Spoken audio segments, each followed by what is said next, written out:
Once upon a time, the jazz club was a mythic place that signified urban romance, free-loving hipsterism, and the Dionysian rites of the exotic black man. In short, the dread possibility of ecstasy. As a survivor of many nights in actual jazz clubs, I can testify that the image was only partly correct. Like most of the finer things in life, jazz is an acquired taste.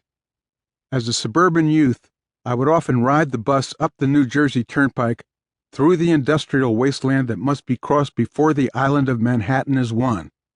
The combined sum of several weeks' allowance would be burning a hole in my pocket.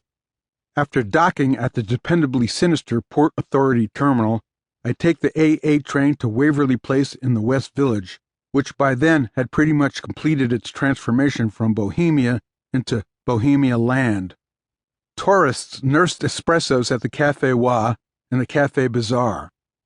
At Figaro's coffee shop on Bleecker and McDougal, I'd order a burger and listen to my heart pound as I watched the exquisite, joyless waitresses slink around the room in black leotards. An epigraph on the menu read, "Where the beat meet the elite." By the early 60s, jazz, having already been displaced as America's dance music of choice by rock and roll, was facing another crisis. College kids, after a brief flirtation with bop and cool jazz, had chosen folk music as their official enthusiasm. Unlike gnarly post-Barker jazz, guitar-based roots music was totally accessible and irony-free, and almost anyone could play it in some form. Moreover, the leftist anthems of the Depression were easily adapted to become the official music of the early civil rights movement. New clubs featuring Dylan, the Terriers, Judy Collins, Richie Havens, and the like were pulling in a huge share of the business. Nevertheless, the Village was still the best place to hear jazz in its last glorious incarnation. At the Village Vanguard, my distress at being the youngest person in the audience would dissolve as soon as the music started.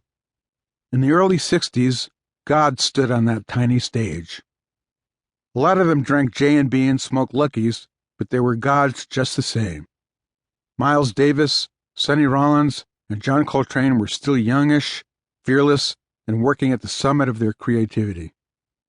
The proprietor, Max Gordon, once he got to know my face, used to seat me at the banquette next to the drum kit and give me a flat bar Coke. The cover charge was like $7. One of my favorites was bassist-composer Charles Mingus, who'd always bring along his demonic drummer, Danny Richmond.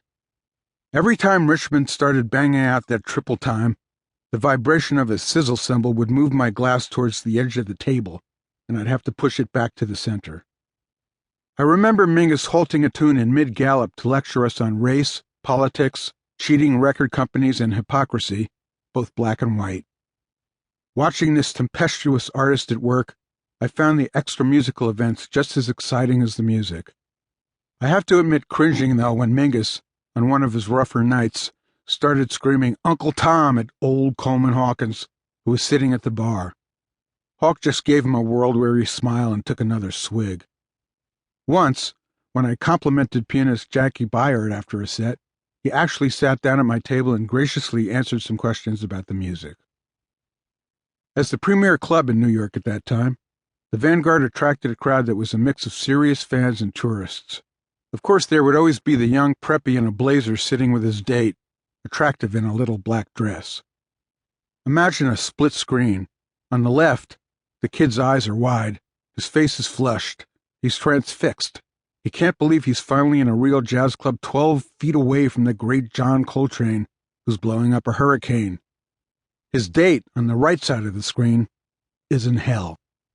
Although she's heard her boyfriend talk about jazz, this is her first real exposure. She's been in this tiny, smoky, smelly room for almost an hour now, nursing screwdrivers and being forced to listen to four Negroes create a din that sounds like nothing imagined on God's earth. She's got her head and her hands down on the table because it hurts, a real pounder behind the eyes. Most humiliating is the fact that her boyfriend has forsaken her for a black man who seems to be using his silver horn as a satanic instrument of masturbation. The two sides of the screen merge when she finally pulls on her date's arm and demands